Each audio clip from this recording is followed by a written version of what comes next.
rasa sebahagian daripada kita mungkin dah biasa tengok. Antaranya yang pertama, kalau nampak ni. Sekejap ni, kita tukar sikit skrin ni.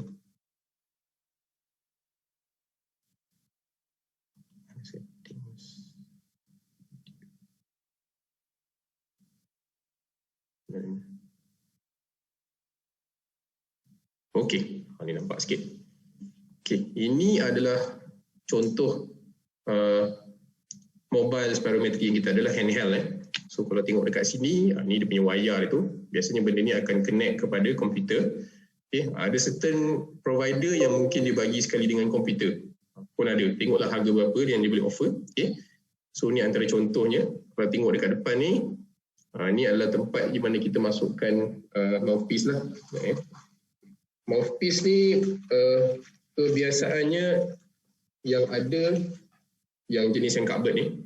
Okay. Ni kalau lama-lama celup dalam air dia akan kembang lah. Tetapi yang terkini ada yang menggunakan plastik. Okay.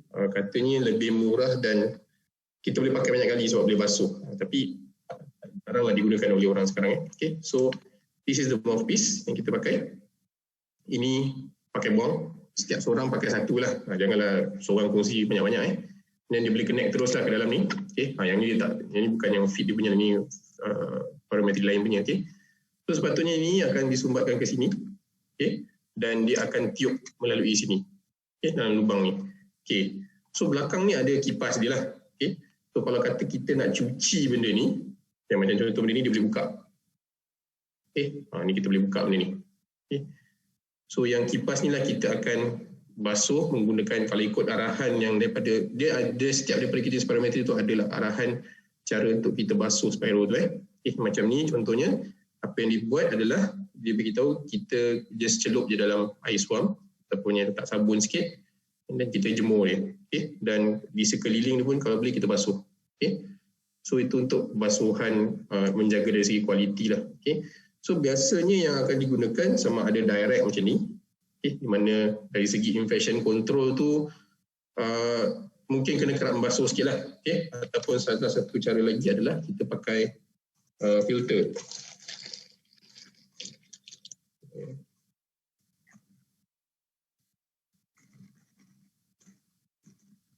Okay, filter contohnya ni lah. Biasa color biru atau putih.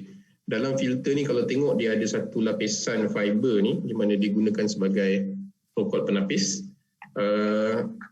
Nak kata filter ni 100% boleh lindungi daripada penyakit sebarang microorganism tu, taklah. Okay. Dia mungkin lebih daripada 90%. In terms of COVID saya tak pasti lagi. Kalau siapa ada pernah baca paper ke apa ke menggunakan filter ni boleh kongsi lah. Tapi mungkin saya tak nak baca lagi lah pasal COVID ni. Sama ada dia boleh filter through this filter ni lah. Okay. So kalau ada bagus lah, tapi mungkin kalau ada pun mungkin mahal. Okay. So biasanya daripada muncung spirometry ni kita akan masukkan filter ni dulu. Okay. And then dia punya mouthpiece dekat depan. So macam ni lah dia akan tiup. Okay. So semasa nak tiup tu, okay, macam tadilah kita prepare patient semua dan sebagainya. Dan yang paling penting sekali kedudukan. Nak sama ada nak duduk ke, nak berdiri ke, bergantung. Okay. Tapi seeloknya kalau berdiri, kita minta ada kursi lah kat belakang. Okay. So bila kita nak ajar tu, bila nak pakai mouthpiece tu, ada yang biasa pegang ni tangan dia pegang mouthpiece macam ni. Okay. Lepas tu dia letak mulut macam ni. Okay, itu tak boleh lah sebab ada leakage dari mulut tu. Okay. Seeloknya adalah mouthpiece ni, okay, dia pegang handheld ni lah dekat sini. Dan benda ni kena masuk dalam mulut macam ni. Okay, at least dia secure tepi-tepi tu. Okay. Tak apa, benda ni pakai buang. So biasanya dia akan datang dalam plastik. So tak adalah kotor ataupun ni sangat. Okay. Once dah habis, kita boleh discard lah, boleh buang. Okay. Dan masa meniup tu kalau boleh, dia bergantung pada handheld. Ada jenis handheld yang boleh pegang kat tepi. Okay. So lagi senang lah, belakang tak ditutup. Macam jenis macam ni, kebanyakan dia suka tutup ni. Okay. So bila tutup turbine belakang ni, dia akan ada backflow. So bacaan tu tak berapa accurate sangat. Okay. So itu untuk dari segi tiup, dari segi nak prepare patient lah. Dan ada satu lagi adalah ini. Ni adalah kita panggil nose clip. Okay. Nose clip ni biasanya datang dalam bentuk plastik macam ni lah. Okay. So kalau kita banyak duit ke apa ke bolehlah buang terus, tapi kebiasaannya kita akan tukar sekadar dia punya plastik biru ni saja. Okay? Yang ni je yang kita tukar. Okay? So benda 2 biji plastik biru ni lebih kurang sekarang ni lebih kurang RM2 lah katanya lah ya. Tapi tengoklah kalau ada brand yang murah. So kalau nak tutup ni kita klik kat hidung lah. Okay? Dan dia akan bernafas macam biasa berarti mulut. Practically bagus untuk guna nose clip, tapi macam mungkin kita orang semua mungkin susah nak dapat benda ni dan amount tak banyak, so kita tak pakai sangat lah. So far okey lagi, tak ada masalah. Okay. So tu sedikit sebanyak tentang peralatan yang ada dari segi nama ni, kalau kita nak prepare lah untuk menggunakan spirometry. Okay. Dan satu lagi, bila kita cerita pasal calibration, okay, nak calibrate ni, jadi nanti saya akan tunjuk sikit video daripada NIOSH US berkaitan dengan calibration ni. Tetapi lebih kurang benda dia besar ni. Okay. Ni yang dia punya, kita panggil serombong dia lah. Okay. So kalau tengok, dekat depan ni ada outlet dia. Okay. Yang ni dia punya pump tu lah. Okay. Dia panggil syringe lah. So biasanya kita akan connect satu macam ni lah, dia punya function dia punya connector tu masuk ke sini dan akan disambung ke mulut spirometry tadi tu. Okay? So ibaratnya macam orang tu tengah buat spirometry lah. Okay? So apa kita buat, kita akan tarik benda ni dan kita akan tolak. Okay? Dan benda ni akan dibaca oleh sistem. Dalam guideline OSHA, dalam OSHA US punya guideline, dia ada bagi tahu lah cara-cara untuk kita buat benda ni berapa laju. Okay? So biasanya untuk buat calibration check ni, kita kena at least inject 3 liter of air, which is benda ni sepatutnya 3 liter lah. Okay? Tapi pada 3 speed yang berbeza. Okay? Maksudnya yang pertama tu laju, lebih kurang 0.5 saat, tarik, tolak. Yang kedua tu lebih kurang 3 saat, so tarik, tolak. Dan yang ketiga tu lambat sikit lagi, lebih kurang 6 saat. Okay? So bila tarik tolak tu, ada certain software yang boleh, orang kata apa, analyze terus. Okay? Ada yang dia tengok kita punya decision. Dia kata okey, dia akan keluar, adakah kita nak okey benda ni, dan okey dia akan terima lah. Okay? So kalau kata benda tu tidak analyze sendiri, kita kena tengok. So kita akan tengok bacaan yang 3 kali tarik tu, dia lebih kurang dalam 2.9 hingga 3.1 liter. Okay? So plus minus dalam 0.1 lah. Okay? So kalau kata kurang daripada tu, kurang daripada 2.9 ataupun lebih daripada 3.1, kita kena check. Maybe terdapat masalah sikit lah, terutamanya kepada benda ni, dia punya injection ni. Okay? So saya tak pasti, dulu ada peserta yang kata masa beli spirometry tak dapat benda ni. Okay? Kalau tak dapat, boleh minta dengan supplier. Sepatutnya benda ni datang percuma. Okay? Sekali datang. Dan benda syringe ni sepatutnya kita perlu calibrate juga. Dan so far kalau kita orang hantar ke Sirim lah. Okay? Sirim akan calibrate tong ni. Okay? Dia akan tengok adakah cukup 3 liter ataupun ada sebarang kebocoran. Okay? Masalah dengan tong syringe ni adalah dia ada lubang kat depan tu. So bila ada lubang kat depan, lubang dia agak besar lah. Kiranya kalau cicak masuk, lipas masuk memang muat. Okay? Kita pernah jadi, kita punya ni ada kes, ada cicak pernah mati dalam dia punya syringe ni. So memang nak buat, orang kata apa, cleaning, disinfection semula tu banyak kerja sikit lah. Okay? So kena jaga betul-betul lah benda ni. Kalau boleh letaklah di tempat yang sedikit tinggi dan terbuka supaya tak adalah cicak semua masuk dan berak ke dalam ni ke. Sebab ingat kita buat benda ni, kita akan pump through benda ni, mouth inlet ni. Okay? So benda ni juga akan terima sebarang bakteria daripada kita punya syringe pump. Okay? So kena jaga in terms of kebersihan lah. Okay, sebelum saya tunjukkan video, saya nak tunjuk sikit daripada software ni. Ni software kita ni agak baru juga, tahun 2018 2017 baru beli. Dan masa saya datang sini, benda ni masih baru ada. Dan first time jugalah tengok benda ni. Dah lagi ada di pasaran semasa tu. Sekejap saya buka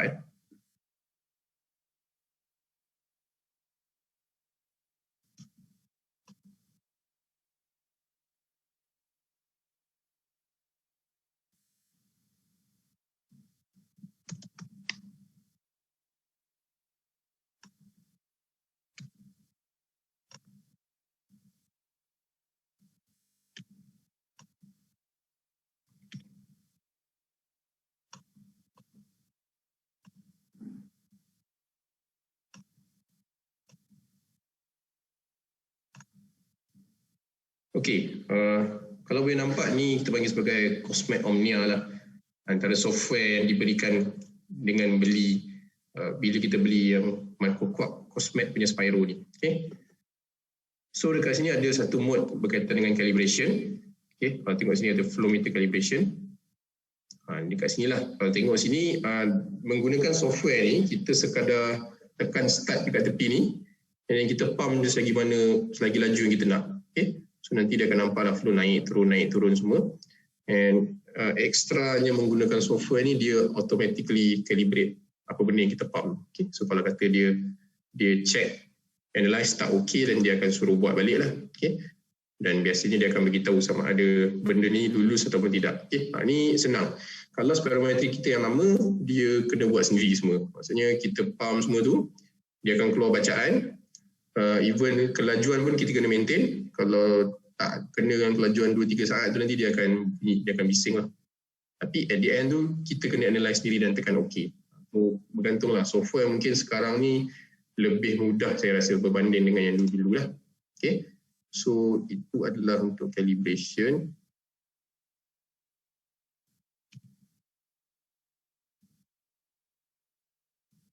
Okay. Kita tengok sikit pada database. Okay. So ini yang okay, kalau tengok kat sini bila kita nak add subject macam ni dia wajibkanlah tambah nama yang merah-merah ni wajib lah. Cuma sekarang ni macam date of birth wajib tambah. Bila untuk age dia akan beri kita some assumption lah berapa umur semua So saya just randomly pilih lah. Okay, gender yes, male, female. Last name letaklah apa nama pun. Ethnic group, okay. Bila kita menggunakan sistem ni, dia menggunakan yang utama adalah GLI, which is Global Lung Index punya ni. So dalam bila gunakan GLI, dia akan ada banyak ethnic group lah. Okay. Japanese ada, Southeast Asia, Thai, Polynesian, Korean, semua banyak-banyak ada. Okay. Cuma kalau tengok sini, in terms of America tu, dia tak ada sangat. Okay. Sebab ni GLI dia berbeza sikit dengan ATS. Data ATS tu dia ada, cuma dia tak utamakan lah. Okay. Dalam kes ni kalau untuk kita, yang paling dekat kita pilih adalah Southeast Asia. Okay. Ni kalau rajin isilah benda lain, kalau tak untuk test ni kita tak payah isilah. Okay, dan kita isikan berat, tinggi. Kalau dalam kes ni dia minta berat juga, tak apa isi je. Okay. So sekarang ni saya tunjuk sebelah hujung ni. Okay. Spirometry. Yang ni yang kita katakan sebagai reference yang kita nak guna. Okay. Kalau kita scroll ni, ada puluh-puluh kat lah reference yang kita boleh guna. Antaranya ni India punya, ini Choi Jung Kun, kalau tengok nama mungkin Korea kot. Okay. ERS ni European punya. Okay. GLI ni yang saya pakai sekarang lah. Dia ada Hong Kong. Yang ni adalah US punya, NHA, National, saya tak ingat lupa nama dia. Tapi ada US punya sendiri punya lah. Okay. Dan dia ada juga daripada Thailand. Okay. So ni antara benda-benda reference yang kita boleh gunakan. So boleh pilih lah. Kalau macam pilih GLI, dia lebih orang kata apa, umum sikit lah. Okay. Dan yang bawah-bawah ni semua, kalau reti gunalah. Kalau tak, just make it as default saja. Okay. So once kita save, dia akan keluar kepada yang ni. Ni saya tunjuk sistem je lah. Tak nak keluar pula. Tak ada. Okay, tak apa. Alright, itu sedikit sebanyak tentang apa yang boleh saya tunjuk lah. Okay. So yang satu lagi adalah saya tunjukkan contoh sampel keputusan. Okay. So dalam kes macam ni, kalau tengok ini adalah summary. Okay. So nampak kat sini ada flow volume curve, dia tunjuk satu je. Dan biasanya yang ditunjuk kat sini adalah yang the best. Okay. Ni volume time curve. Mana kita tengok sini dia naik FEV1 dan dia ada plateau. Okay. Tapi dalam kes macam ni, dia punya QC tu dah beritahu barely passing. Sebab apa? Sebab dia kata less than 2 acceptable trials, or the difference of FEV1 or FVC more than 0.25. Okay. So kita ingat balik tadi, kita belajar tentang reproducible criteria, which is at least kena ada 3 acceptable bacaan. Dan 3 acceptable tu hendaklah dalam lingkungan 0.15 liter di kalangan FEV1 ataupun FVC-nya perbezaan. Okay? So macam ni sistem dah baca terus. So dia kata dia merahkan lah kat sini, nampak mana merah tu. Okay, so dia kata barely passing. Bergantunglah nak baca ke tak nak baca, itu up to you as a doctor, tapi kita tahu apa yang the best dan kita kena tengoklah kalau benda ni tak valid jangan ikut Okay. So saya tunjukkan okey. Ini sebenarnya bacaan Kalau tengok yang buat ni memang main-main kot dibuat agaknya. Okey. So dia ada beberapa bacaan, yang coklat ni lah, yang biru, yang pink, okey, yang hijau dan sebagainya.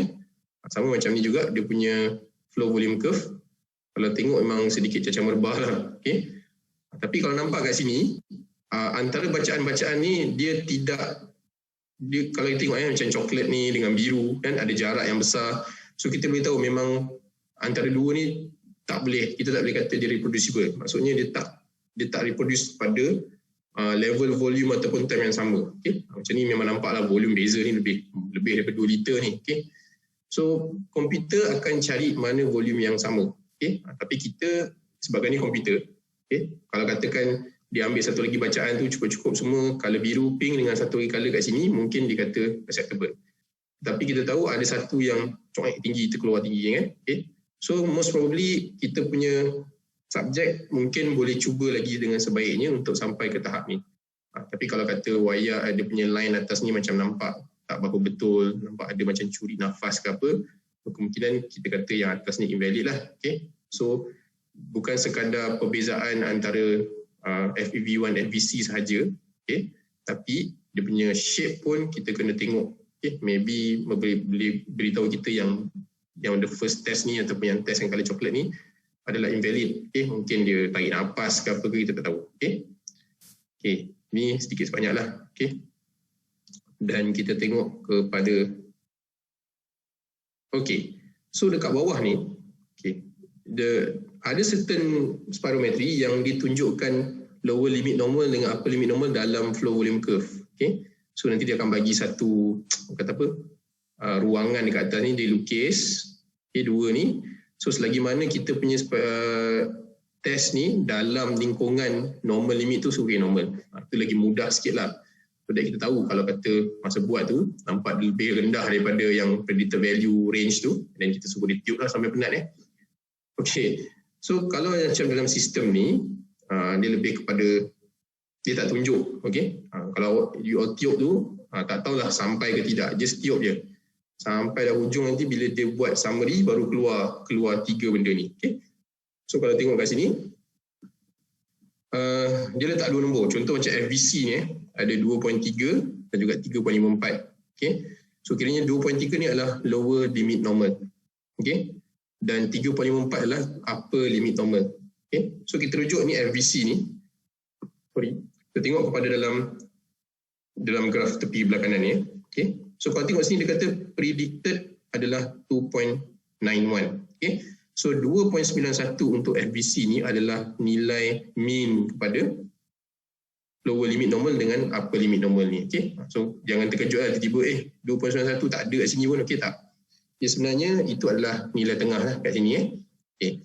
So biasanya bila ada benda ni, kadang-kadang kalau orang tak tahu yang setiap bacaan tu ada upper limit normal, dia akan cakap kalau lebih daripada predicted maksudnya tak normal. Okay. Sebenarnya tak lagi lah. Okay. Kita kena tengok pada ni. Kadang-kadang ada orang yang mungkin pada umur dia macam tu, dia boleh dapat lebih bagus daripada dia punya reference. Okay. So bergantung. Kalau macam kes macam ni nampak macam bagus kan, tapi sebenarnya sebab dia tak cukup acceptable criteria, so saya tak boleh terima dia sebagai acceptable reading lah. Okay. So kalau tengok sini sama juga macam FEV1, dia ada juga dia punya lower limit normal, macam dalam kes ni 1.98 dan upper limit normal 3.04. Okay. Dan dia ada bagi ratio juga kat sini 77.1. Macam itulah. Okay.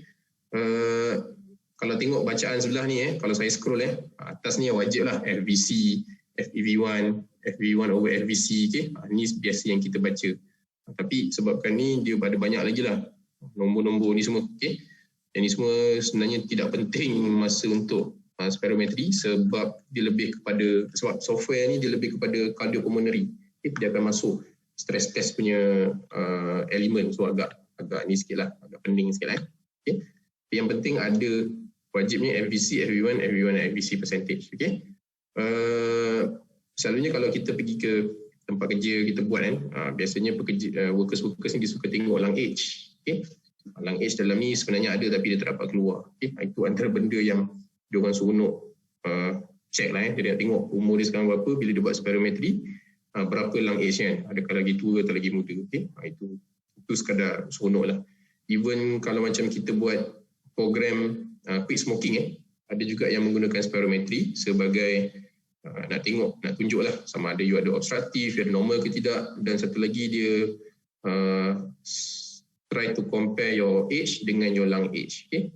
So nak katakan dengan merokok berkemungkinan you akan dapat obstruction ataupun mungkin you tak akan dapat achieve lung age yang sama level dengan you punya age. Itulah contohnya kerana ada orang yang umur 27 contoh dan merokok lebih kurang daripada umur 18 tahun, lamalah, okay, lebih 5 tahun.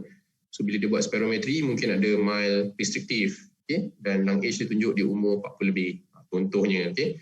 So itu antara benda-benda yang kita boleh cuba buktikan dari segi numbers lah. Okay? Tapi itu bukan bermaksud yang 100% paru-paru awak tu umur dia 40 lebih. Dia berdasarkan kepada reference sajalah.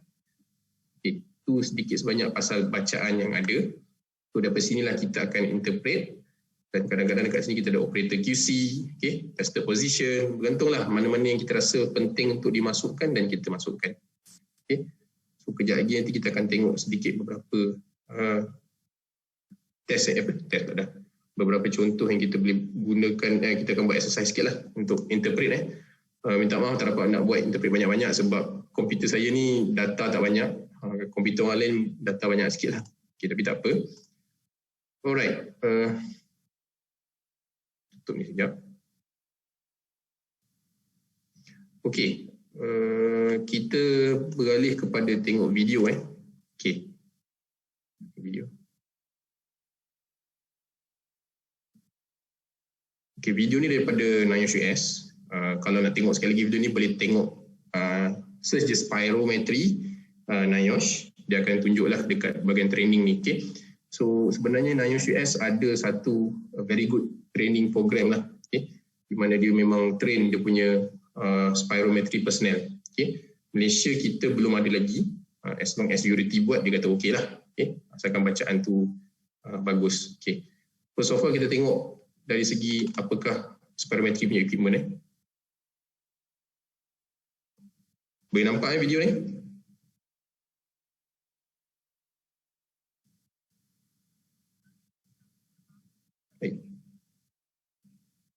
Some environmental considerations for the testing area. Boleh dengar video ni? The American Thoracic Society recommends that spirometry be performed at ambient temperatures between 17 and 40 degrees Celsius.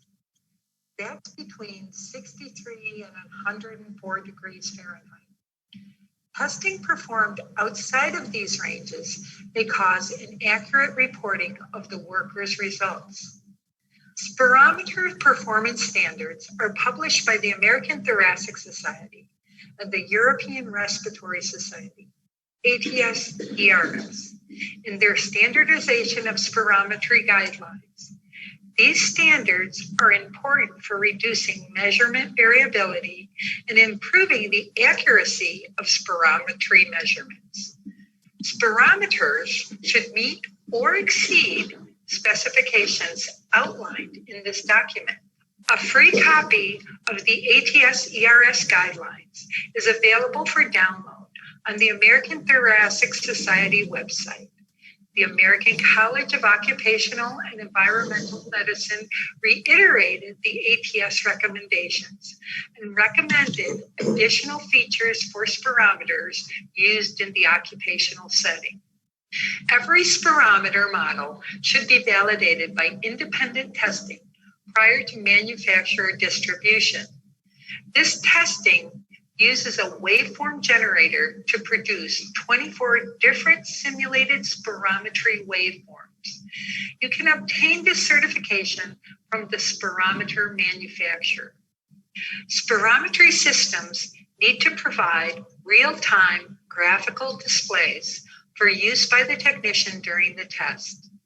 They need to display both volume time and flow volume graphs. Spirometry software needs to have computer-derived technical quality indicators, including a dedicated routine for verifying spirometer calibration. It is recommended that software store at least 8 maneuvers within one test session. Both volume time and flow volume graphic results need to be stored from at least the 3 best maneuvers. Preferably, the spirometer needs enough memory to save all the maneuvers from one testing session. There are 2 basic types of spirometers, flow and volume. The flow spirometer measures the speed at which air moves past a sensor. The other type of spirometer directly measures the volume of air. This is called volume spirometer. Flow measuring spirometers directly measure airspeed through an open circuit and calculate volume. Most are smaller and more portable than volume spirometers. Flow spirometers use 4 basic measurement technologies to measure airspeed. Pneumatachometers measure pressure on both sides of a resistance element. Turbines count the number of vane rotations within the breathing circuit. Ultrasonic spirometers measure the time it takes a sound pulse to cross the breathing tube. Hot wire anemometers measure the electrical current needed to maintain a superheated wire at a constant temperature. Flow spirometers must be able to accurately measure a wide range of airflows. Volume spirometers use an earlier and simpler technology. Volume spirometers directly measure the amount of air exhaled and collect that air in a chamber. With the appropriate software, volume spirometers can display both volume time and flow volume graphics as recommended by the ATS-ERS guidelines. It is standard practice that a 3-liter volume calibration syringe be available for every spirometry system, whether flow type or volume type. The accuracy of the calibration syringe is a critical factor in the process of ensuring that spirometry results are valid. The syringe needs to be stored near the spirometer, out of direct sunlight, and away from heat or air conditioning sources. The syringe manufacturer can recommend how often to return the syringe for recalibration.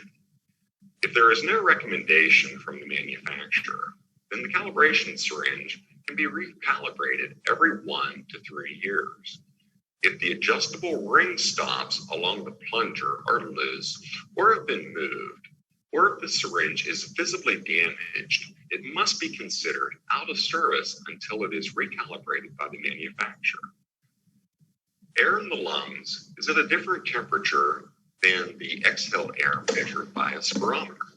This can affect measured expiratory volumes. Therefore, it is necessary to correct for these temperature differences. Depending on the type of spirometer, manufacturers may preset their conversion and tell the consumer that it is not necessary to correct for ambient conditions.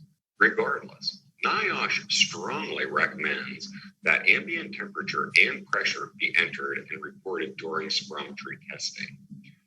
At high altitudes or during research studies, consider using ambient pressure conversion factors. When conditions change, be sure to re-enter the new values into the spirometer. A high-quality thermometer and barometer are important tools that enable the technician to monitor the testing area for changes in ambient conditions that can affect spirometry results. Clinic personnel must be able to accurately measure a worker's height and weight prior to spirometry testing. It is particularly important to measure standing height rather than using self-reported height. A stadiometer or wall chart may be used for measuring height. Measure workers' height without shoes. Periodically, calibrate the weight scale as outlined by the manufacturer. The technician ensures that enough disposable supplies are available in the testing area. These supplies may include mouthpieces, bacterial filters, and nose clips. The spirometer manufacturer may have a specific type of mouthpiece or bacterial filter that fits the spirometer. Place a chair with no wheels behind the worker. Have a trash receptacle available for discarded mouthpieces, nose clips, and other materials. Follow your institution's requirements for disposal of medical waste.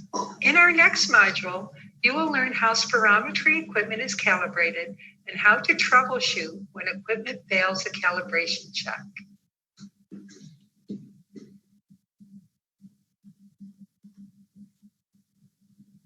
Okay, so tadi itu sedikit sebanyak pasal apakah equipment yang ada. Okay, so ada yang katakan tentang perlu adanya environment, ambient yang sebagusnya. Okay, so mungkin di Malaysia ni kita tak adalah ada kawasan yang mungkin terlalu tinggi di atas bukit sebagainya. Jarang-jarang lah. Kebanyakan kalaupun kita buat lebih kepada tidaklah terlalu tinggi altitude-nya. Okay, dari segi temperature pun kita temperature okey lagi, dan kita buat pun dalam clinic settings kebanyakannya. Okay, ataupun mungkin kalau kita buat di industri pun kita taklah buat di tengah-tengah panas, biasa dalam bilik dan sebagainya, so it's still okay lagi lah. Okay. Dan kalau tengok tadi dia cakap pasal flow type of spirometer, banyaklah, ada yang kata flow, ada yang kata volume, okay. Ada yang kata wet, ada yang kata dry spirometer dan sebagainya. Tak kisahlah macam mana pun, tetapi kalau jenis spirometer yang biasa kita pakai ni adalah flow, okay. Sebab kita akan tiup ke dalam ni, dan dia akan ada turbine yang akan calculate lah dia punya rate dan berapa volume dia. Okay? Sebab kalau ikutkan betul-betul macam plate lah. Sebab kalau kita tiup, dia tak ada masuk pun dalam benda ni. Dan kalau kita tengok dia punya turbine ni pun, dia tak ada pun macam lubang angin masuk ke, tidak. Okay? Tetapi dia tengok lebih kepada berapa banyak pusingan dan juga kelajuan. Okay? Dan dia akan calculate dia punya flow tu lah, dan juga volume. Okay?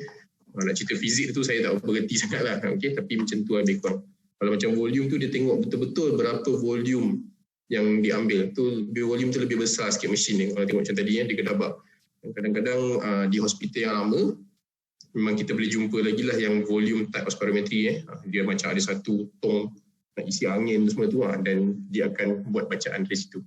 Okay? So for the next video ni saya akan tunjukkan macam mana spirometry ni kita boleh calibrate. Okay? Macam saya cerita tadi, mungkin sedikit sebanyak secara ringkasnya, dan kita akan tengoklah sikit macam mana.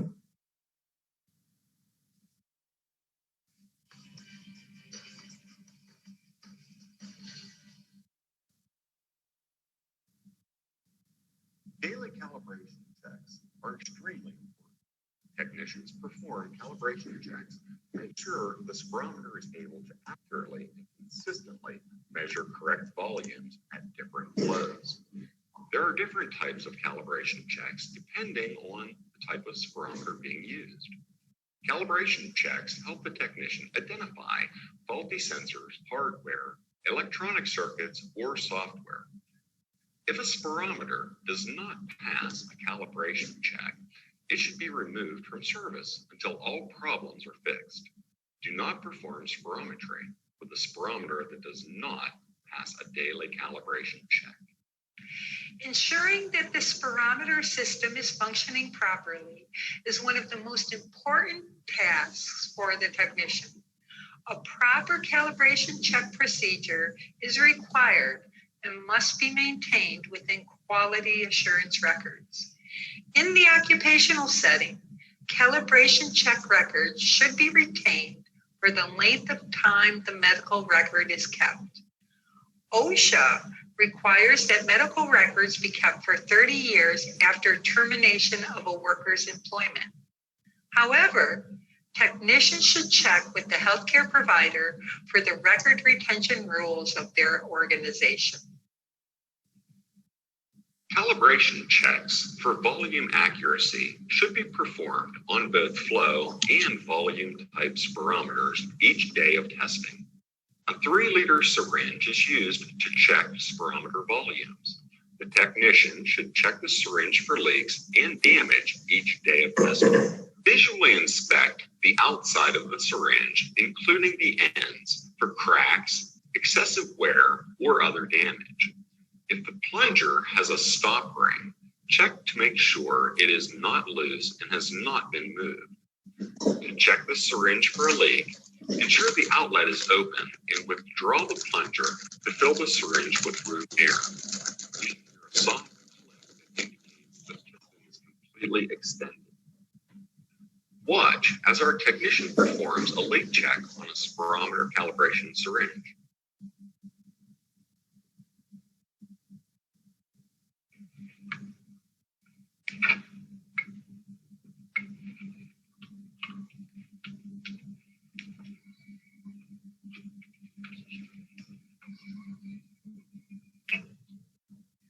First, we will discuss how to check the calibration of a flow type spirometer.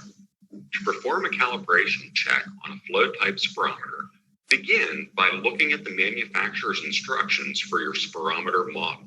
This information should be found in the operator's manual. Most spirometry systems require that you enter temperature, barometric pressure, or both as part of your calibration check procedure.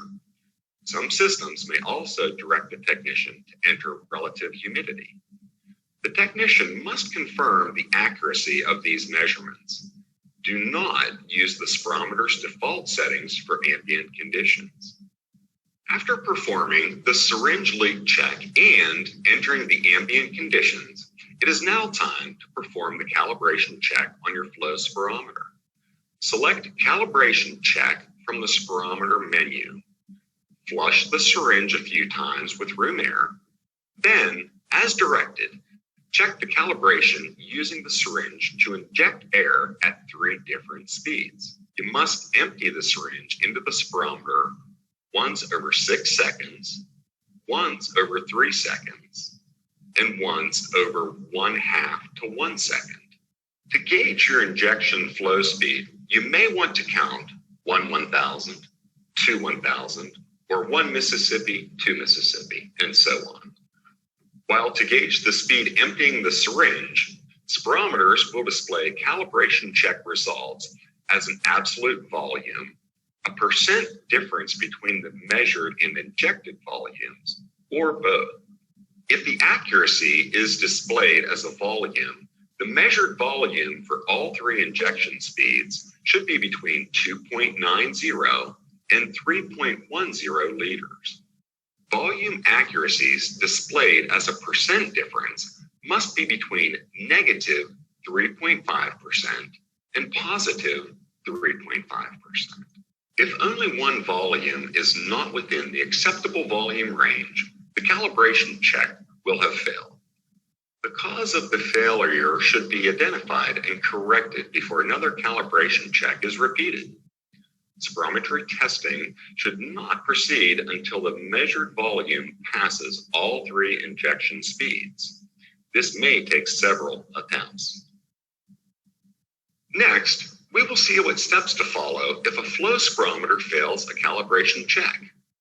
Use a new disposable sensor. Tighten connections.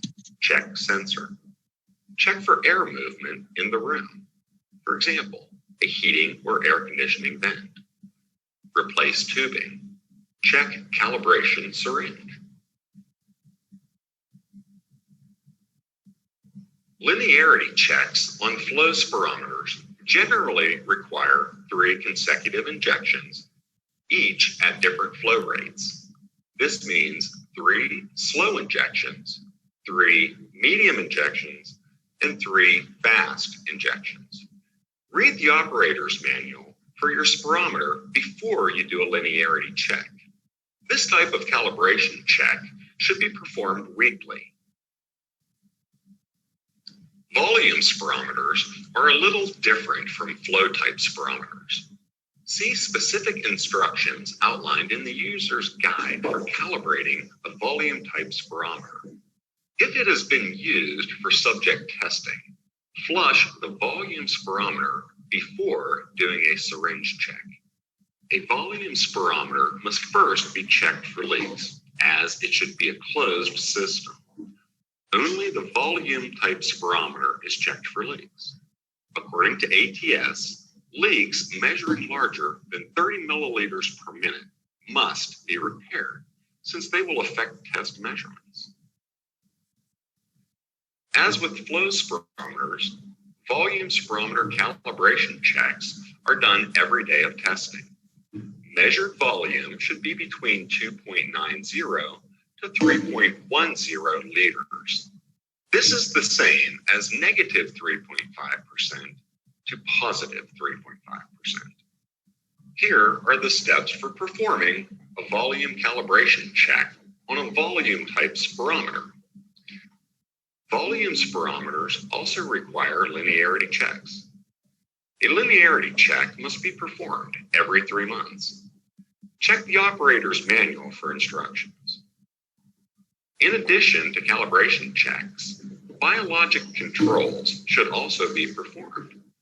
A healthy, non-smoking staff member should serve as a biologic control.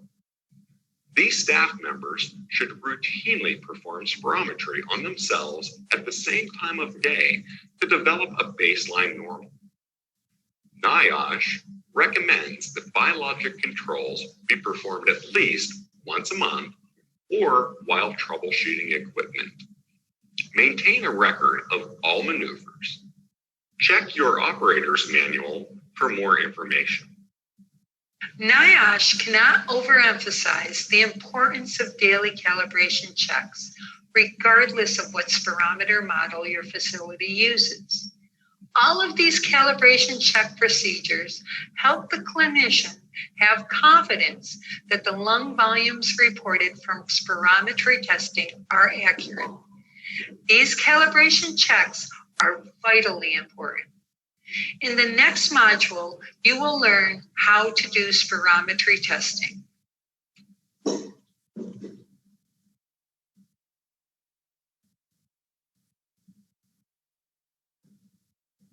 Okay, so kita tengok tadi video sedikit pasal calibration. And then macam saya cakap tadi, calibration ni kena juga kita calibrate atau check kita punya series besar ni. Okay. Dan nampak tadi ada salah satu teknik adalah kita tutup di hujung itu, dia sebenarnya memang ada penutup pun dia bagi. Dan kita cuba try pump. Kalau ada resistance, maksudnya kita punya ni tak ada leak lah. Okay. Dan kalau kita tekan tu boleh lalu terus kan. Walaupun dah ditutup, maksudnya adalah leak di mana-mana. Biasanya kalau leak tu kita akan dapat faulty lah semasa kita buat apa nama ni, calibration. Dan biasanya sistem tak akan terima lah calibration kita buat kan. Okey, yang terakhir tadi dia ada tunjuk tentang biological testing. Okey, biological testing ni maksudnya kita ambil seorang yang normal, maksudnya yang tak merokok dan sihat sebagainya, dan kita akan suruh dia buat spirometry. Okey, maksudnya kita nak check sama ada okey ke tidak calibration kita tu selepas kita buat. Okey, dan sepaham saya kalau di hospital di Kementerian Kesihatan, hospital government, dia akan buat setiap minggu menggunakan 2 orang, okey, yang sihat, tak ada penyakit dan tidak merokok. Okey, just as kata apa, nak check dia punya validity dan juga reliability lah. Okey, yang tu yang tadi digunakan oleh di bahagian di Kementerian, di hospital government lah. Okay. Tapi kalau untuk kita mungkin dari segi penggunaan di occupational health setting ni, di klinik dan sebagainya, mungkin kita tak guna dia hari-hari, tak sebanyak pun kita guna macam di hospital. Okay. Kalau hospital mungkin dengan follow up di klinik dan sebagainya, silap-silap adalah lebih daripada 30 orang pakai kan. Okay. Kita mungkin ada masa seminggu tu sekali je pakai, atau mungkin satu hari tu 5 orang. Okay. Bergantunglah pada situasi. Tapi kalau nak buat biological check up tu adalah lebih bagus. Okay, just nak check kita buat calibration tu okey ke tidak. Okay, itu antara salah satunya lah. Okay. Dan jangan lupa juga untuk menghantar kita punya syringe tu untuk calibrate. Okay. Pada video terakhir tu pasal nak calibrate apa nama ni, volume spirometry, which is saya rasa kita tak gunakan sangat di dalam settings kita dalam occupational health. Kita banyak guna lebih kepada flow spirometry. So mungkin boleh ambil, kita take it as a knowledge lah, bahawasanya benda tu ada. Okey, untuk yang seterusnya kita akan tengok bagaimana teknik untuk melakukan spirometry. Okey, be in mind that yang ni dia menggunakan, dia akan cerita tentang cara nak prepare patient, cara kita nak instruct patient tu nak buat macam mana, dan juga in terms of acceptability dan juga reproducibility criteria sebelum kita betul-betul nak buat interpretation kepada results spirometry lah. Okay. So video ni agak panjang sedikit, lebih kurang 10 minit lebih, itu lebih kurang lah. Dan dia akan ajarlah cara-cara untuk kita buat. Biasanya saya akan minta setiap peserta sebenarnya kita buat sama-sama, tapi susah kan dalam online ni, kalau nak tunjuk pun mungkin tak nampak sangat. So kita cuba tengok daripada video ni lah.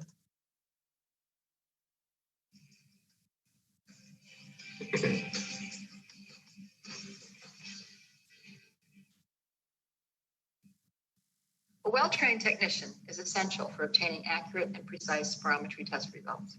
It is critical that the spirometry technician be able to instruct subjects and coach them to give maximum effort for each maneuver.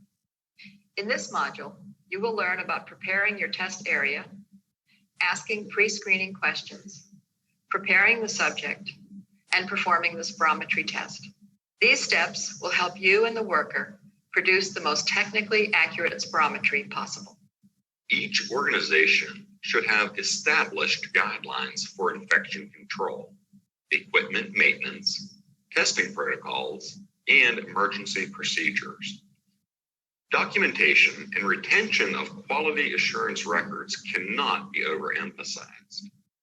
Safety is the #1 priority of any medical testing program.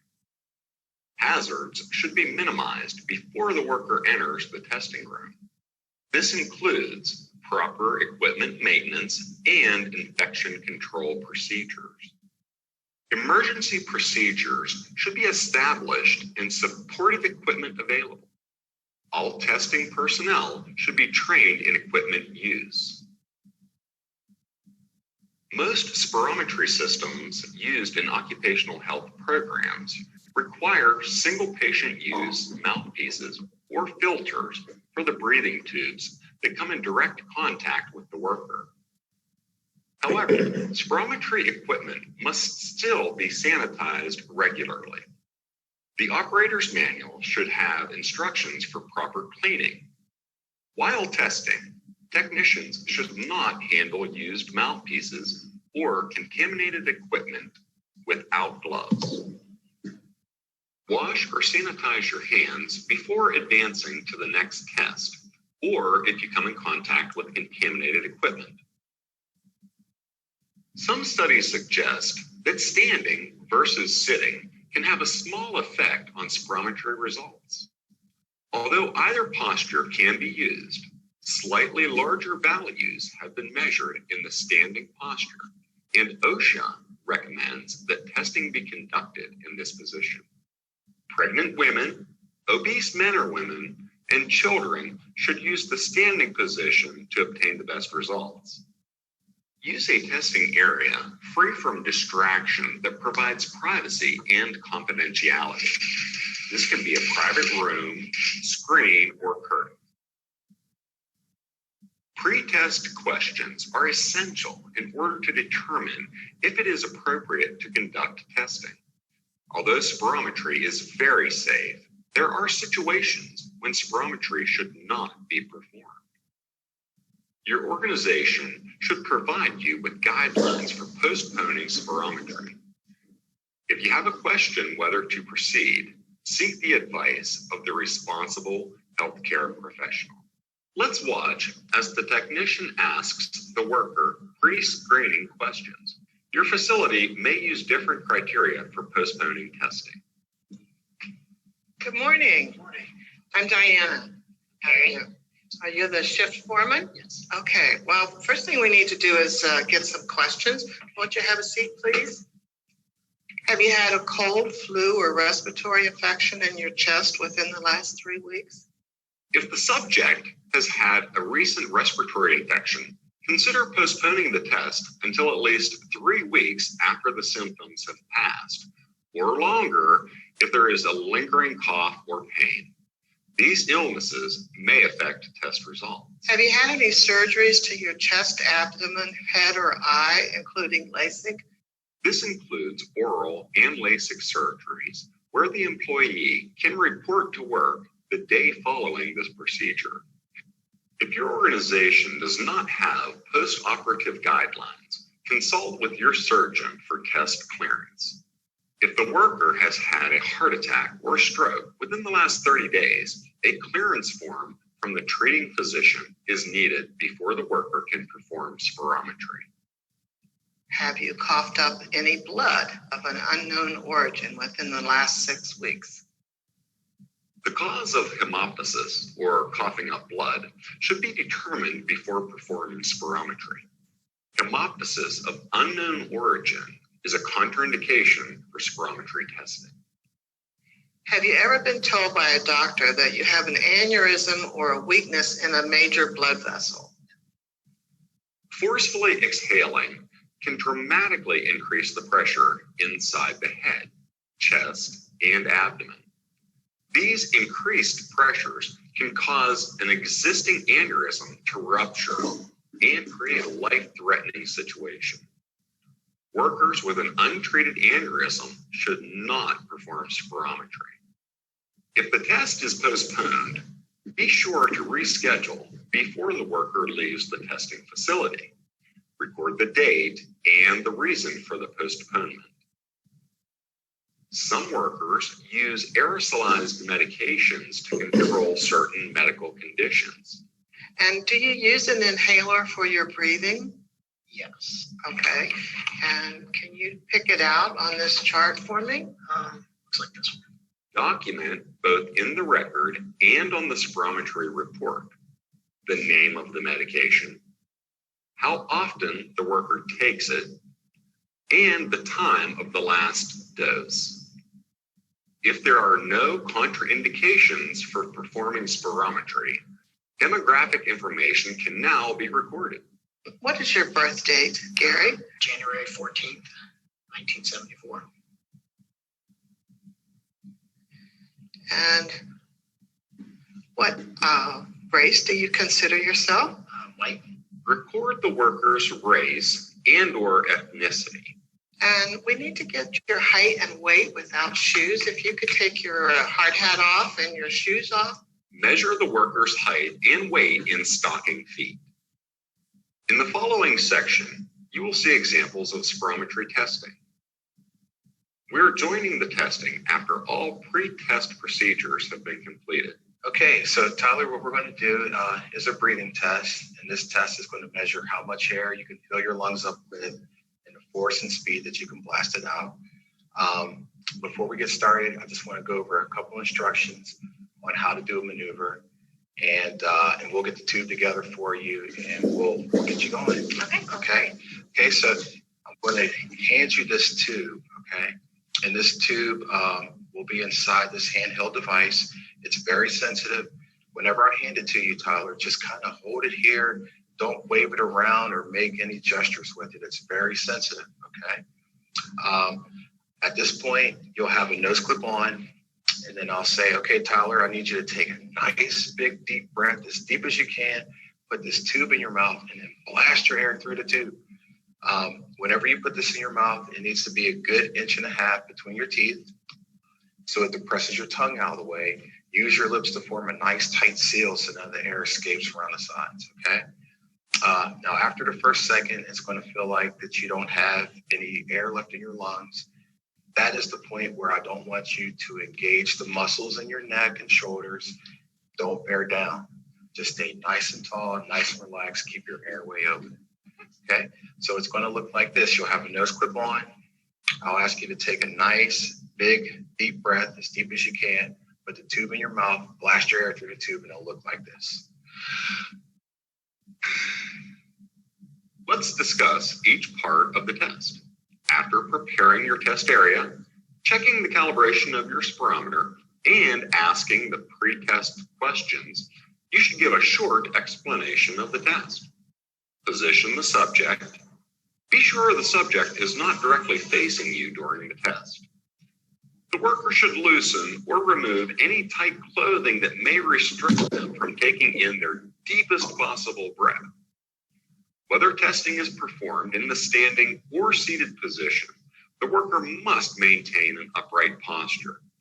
The chin should be slightly elevated and the neck slightly extended to allow for the most forceful exhalation possible. Both feet should remain flat on the floor.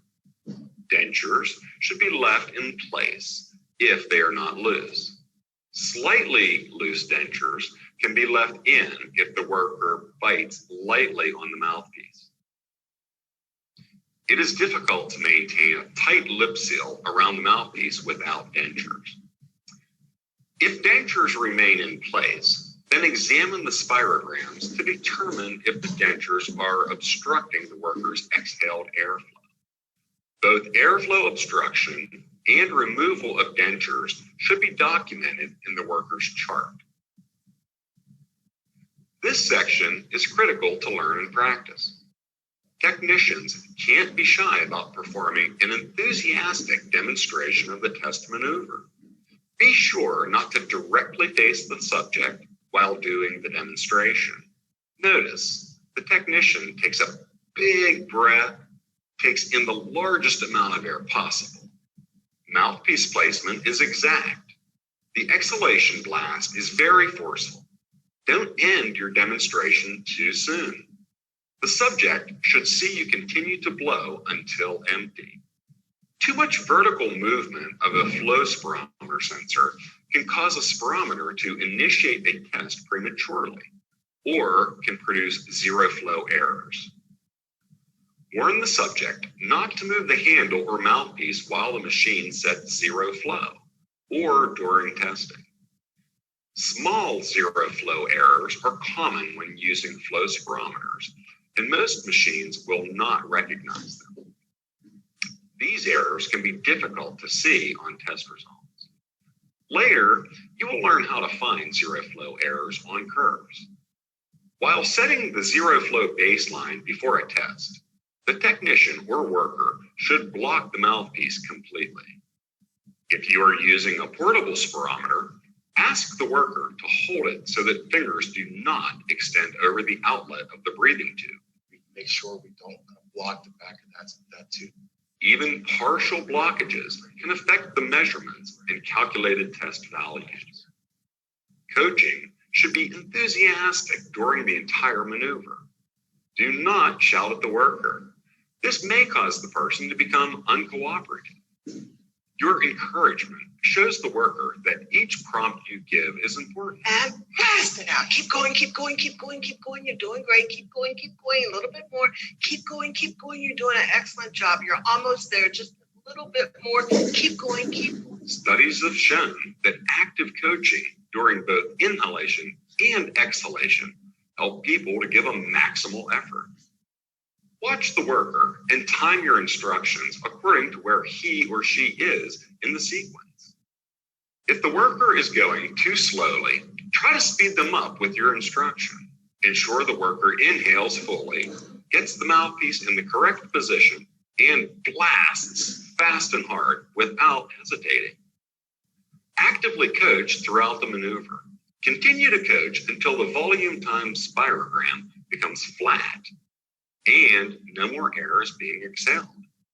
A plateau should be seen for at least 1 second before stopping the maneuver. Instruct the worker that you want them to continue to blow until you tell them to stop, regardless of whether they think they are done or not. Studies show that at end exhalation, there is air movement that cannot be felt by the individual. Next, evaluate the maneuver for acceptability. You may offer the worker a seat while you're checking the technical accuracy of the most recent maneuver. That was a good job, Gary. Would you like to sit down for a minute or catch your breath? Emphasize a big deep breath in and blast the air out for every maneuver. If the worker did not perform the maneuver correctly, the technician should provide specific instructions to correct that error before the next maneuver. How to identify and correct common testing errors will be reviewed later in this video. Your spirometry system should display both volume time and flow volume graphical tracings in real time as the worker blows into the spirometer. Viewing in real time allows the technician to identify errors quickly and stop the worker from continuing to blow if the maneuver will not be used due to a critical error. The volume time curve shows exhalation starting from baseline or zero volume. Then you see a sharp vertical rise during the initial blast. This smooth, continuous curve reflects maximum effort. Here, we see the gradual slowing of the tracing until a flat line is drawn for 1 second.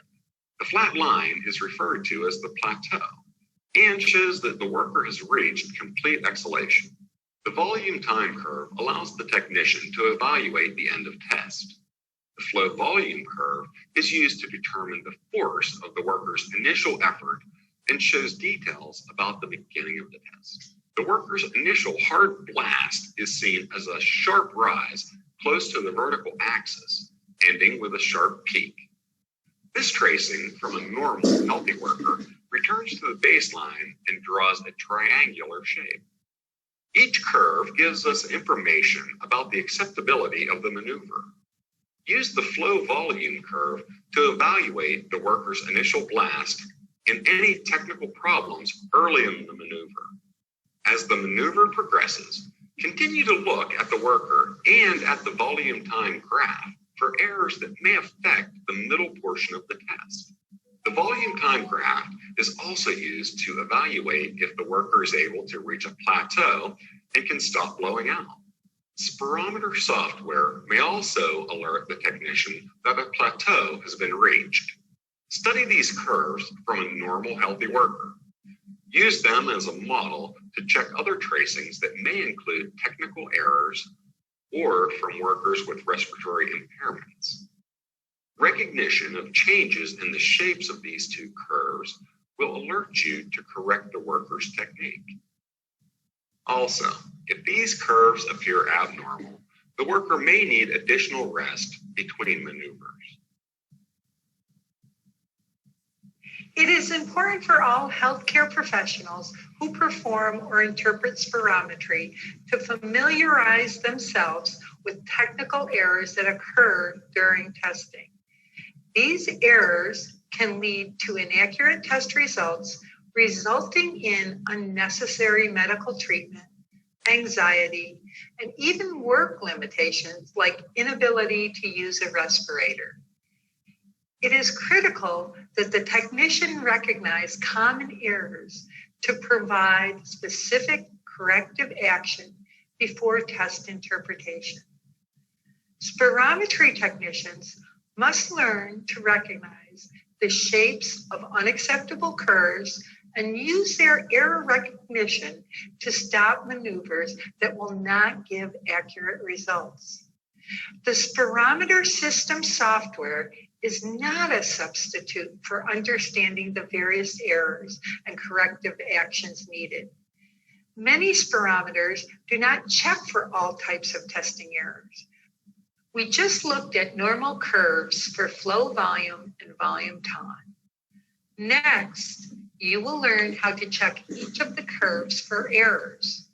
Some of these errors can be seen while the subject is doing a maneuver. You need to recognize other errors by looking at the curves after the maneuver. Errors may not trigger an error message on your spirometer screen. You have to be smarter than the software. Our next module will give you all the tools you'll need to recognize and correct errors.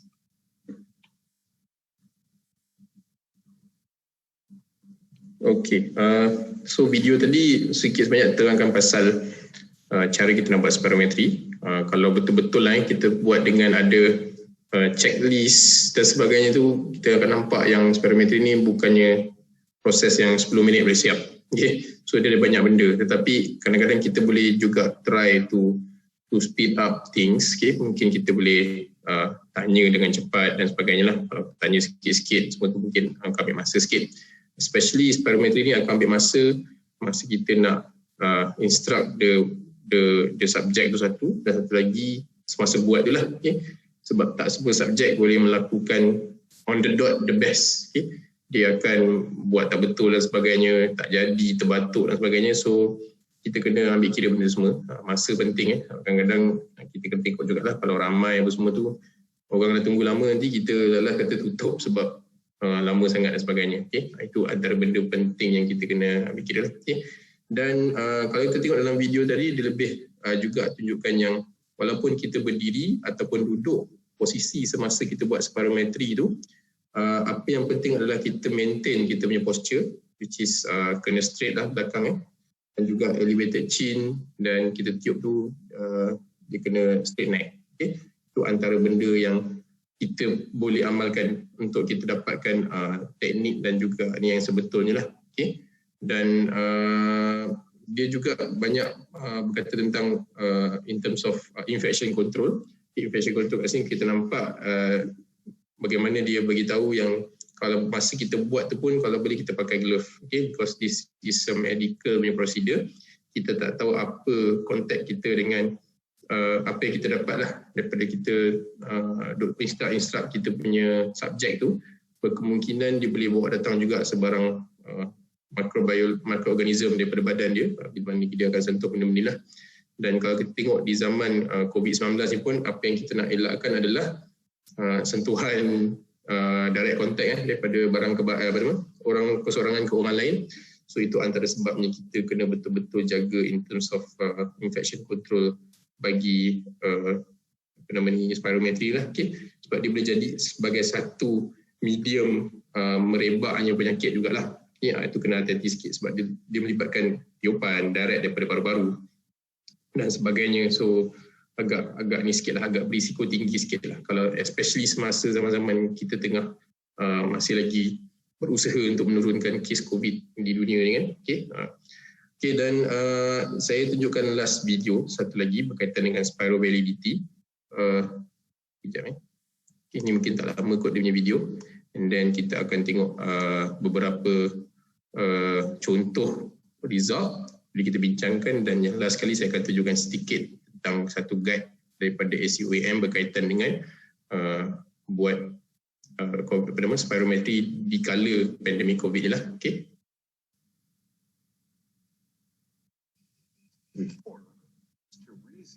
On this up, they went all the way.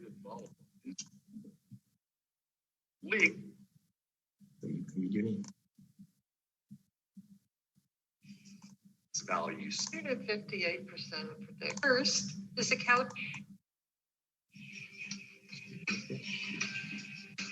test reports in detail. 2 different reports should be available when reporting spirometry test results. First is the calibration check report. Second is the spirometry test results. These must include a summary of the test procedure, in addition to the parameters that were measured. Technician assessment of the testing session should include any information that may be important for test interpretation. Your clinic should have written protocols for how long medical records are stored and a process to retrieve both the calibration reports and the spirometry test reports. The calibration report should include the clinic's name, address, telephone number, and email.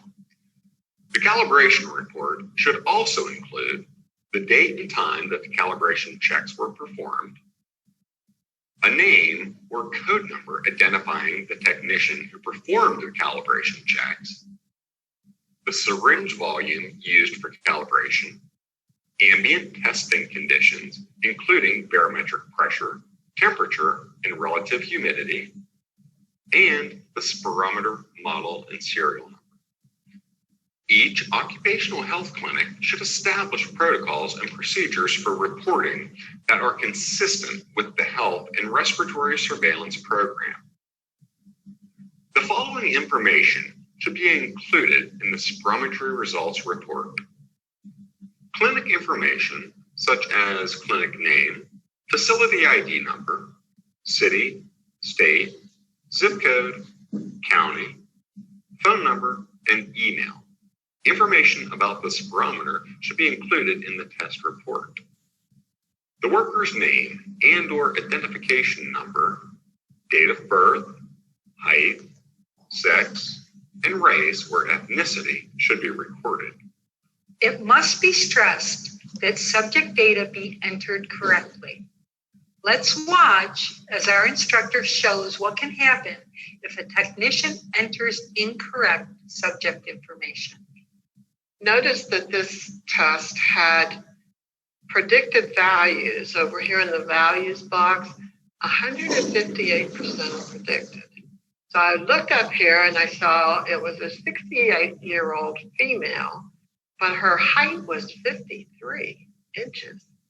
So we actually called this person and found out that it was actually incorrect. So now it's 102%, 104%. She's actually 5'2", 62 inches. We fixed the height and made that test valid. Report the responses to pre-test questions either on the report or a separate sheet to be retained in the worker's health record. The worker's testing position, standing or sitting, should be documented. The technician administering the spirometry test must be identified. The reference value set used for predicted values, such as NHANES 3, and lower limits of normal values, or LLN, must be recorded. Ambient testing conditions, including room temperature, barometric pressure if required, and relative humidity must be reported. This information will be used to determine the appropriate BTPS conversion factor.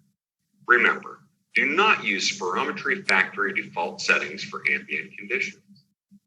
There are a number of volumes, flow rates, and ratios that must be reported. At a minimum, the spirometry report should include the following test parameters: the FVC, the FEV1, the FEV1 to FVC ratio, and the peak expiratory flow rate from all maneuvers. The best FVC should be reported. The highest values for FVC and FEV1 should be reported, even if they are from different maneuvers. The ratio of the largest FEV1 to the largest FVC indicates the fraction of the total volume that was exhaled in the first second. This ratio is required for the interpretation of an individual's lung function. The FEV6 is the amount of air forcibly exhaled within the first 6 seconds. The largest FEV6 from 3 acceptable curves should be included on the test report. Some clinicians use this parameter to follow patients with chronic obstructive pulmonary disease. It is not frequently used for spirometric interpretation in occupational health.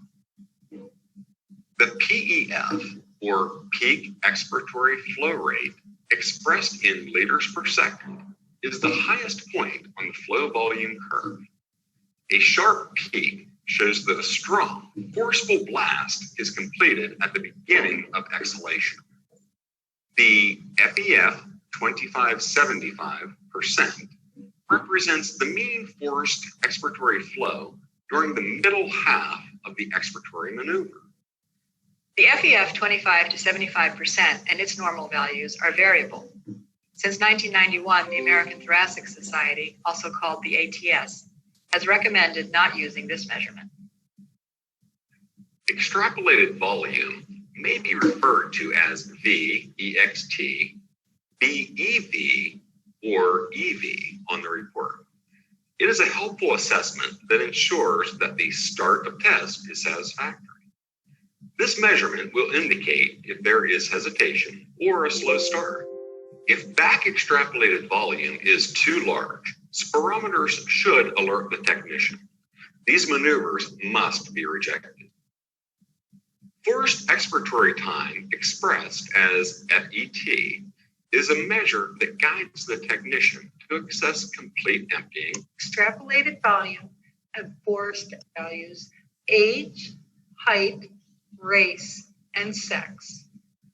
Predicted values, percent predicted values, and LLNs need to be included in the spirometric report for each of the parameters except the extrapolated volume and forced expiratory time.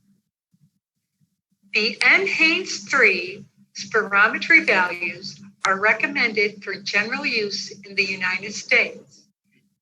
The worker's highest measured value is used for comparison to their NHANES 3 expected value and must come from an acceptable maneuver. Because the range of normal is wide, we use the lower limit of normal as a threshold below which the spirometry result is considered abnormal. This cutoff level is usually set at a point where 95% of the normal population will have values above the LLN, and 5% of the normal population will fall below the LLN. The ATS recommends using the LLN to define abnormal spirometric measurement. The flow volume and the volume time curves must be included in the spirometry test report. A minimum of 3 acceptable maneuvers must be included. Preferably, all maneuvers should be shown. Technician comments provide valuable information to the interpreter. Any unusual circumstances that can affect test results should be included in the comments. A change to different testing position should be noted. For example, when a worker develops lightheadedness and changes from a standing to a seated position. Any symptoms that develop during testing, such as lightheadedness, shortness of breath, or coughing, are important to note. Provide an assessment of the worker's effort during the test. This concludes the spirometry training video. We hope you will apply this knowledge as you practice your skills to become an expert spirometry technician.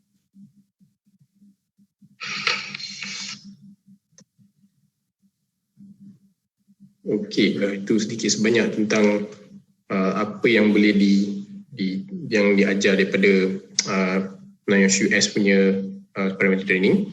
Okay. So of course dia lebih banyak prosedur dan sebagainya, tetapi kita akan tengok apa yang lebih sesuai mengikut kita punya keperluan di Malaysia lah. Sebab kadang-kadang mereka ni dia ada dia punya guide, dia ada dia punya kriteria dan sebagainya, so kita boleh monitor dengan mudah. Tetapi kalau nak ikut pun lebih bagus, sebab dia memang agak strict dan juga tara juga lah apa yang dibuat tu. Okay, sebelum kita buka pada contoh ni, saya nak tunjuk sedikit tentang sorry, ada ke tidak? CVM, tak ada dah. Okay,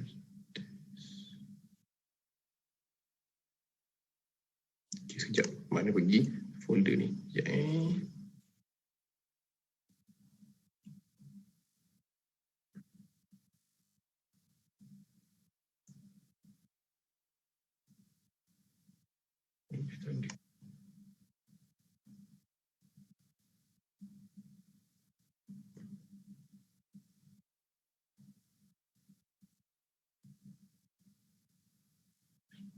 testing. Okey.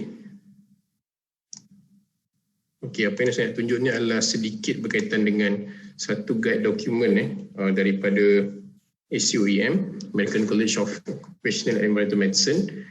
Ini berkaitan dengan spirometry dalam occupational settings. Fit testing tu tak apalah, itu berkaitan dengan face mask, okay? Di kala ketika COVID ni. Okay? So ada beberapa benda lah yang antaranya dikatakan the challenge utama yang dihadapi bila dia dapat bila kita nak buat apa nama ni spirometry di dalam COVID situation ni adalah bila mana spirometry itu sendiri boleh buat significant amount of droplets and aerosols. Okay? So kita tahu bila kita tiup dia akan boleh buat keluar droplet, dan dalam kes kita kita macam enforce kita punya expiratory ni, expiration, dia mungkin boleh berubah menjadi aerosols. Okay? Dan kita tahu aerosols ni akan boleh jadi berada di udara. Dan walaupun kita ada penjarakan sosial lebih beberapa meter pun, especially di dalam kawasan bilik, dia boleh juga infect orang di dalam tu lah. Okay? So itulah antara benda yang kata apa, risiko yang tertinggi lah dalam kes spirometry ni. Okay? Itu tak kira lagi in terms of guna mouthpiece, nak bersihkan dia punya apa nama alat tu dan sebagainya. Okay? Itu pun salah satu juga menjadi tempat untuk kita boleh menyebarkan COVID tu sendirilah. Okay? So kena hati-hati. Kita tak kata tak boleh buat, tetapi kita tak galakkan untuk buat. Tapi kalau nak buat tu kena mengikut prosedur yang sedikit ketat lah. Okay? Sebab bila jadinya spread daripada aktiviti yang kita buat ni, responsibility tu bergantung atas kita sendiri. Okay? So kalau nak tengok sini, SCOM ada bagi beberapa guidance, okay, bagaimana untuk kita conduct spirometry secara selamat. Okay. Yang pertama sekali kalau tengok dia kata in terms of patient tu, kita kena tengok apakah keperluan untuk kita test. Okay. So contoh kalau test tu adalah bukan untuk benda yang urgent, contoh macam untuk fitness to work yang mungkin dia sebagai screening saja, bukannya satu keperluan, okay, mungkin kita boleh postpone. Okay. Contoh macam ni, dia kata routine periodic surveillance testing. Okay. Dia kata such testing should be delayed until the prevalence of COVID-19 is very low. Okay. So dalam kes di US dia kata OSHA US ni, OSHA Administration US, dia kata dia ada buat enforcement memo supporting the deferral of such testing. Okay. Macam kita by JKKP daripada NIOSH memang ada keluarkan FAQ mengatakan kalau boleh tangguh, kita tangguh dulu. Okay. So kalau contoh yang kedua, dia kata new patient testing, kita tengok juga bergantung sama ada perlu ataupun tidak. Kalau kata keperluan dan perlu buatlah. Okay. Dan akhir sekali kata clinical diagnostic testing, bila kita nak diagnose betul-betul. So dia kata necessary test can be referred to a pulmonary function testing lab, okay, di mana ia adalah satu lab yang special dan berkemungkinan lab tu juga perlu mengamalkan SOP dan prosedur yang ketat jugalah supaya dia tidak menjadi tempat untuk merebaknya COVID itu sendiri. Okay.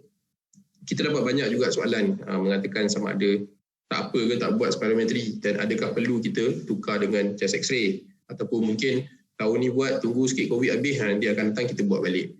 Okay, sebenarnya tak perlulah. Okay, kalau dah kata kita tak payah buat, kita kira tak payah buat atas sebab tertentu. Okay, tak perlu kita nak ulang, tak ada beza pun sama sebenarnya. Sebab kalau katakan hari ni punya result tak semestinya reflect untuk beberapa tahun punya result lah. Okay. Dan yang terakhir paling penting adalah kita pre-screen patient kita.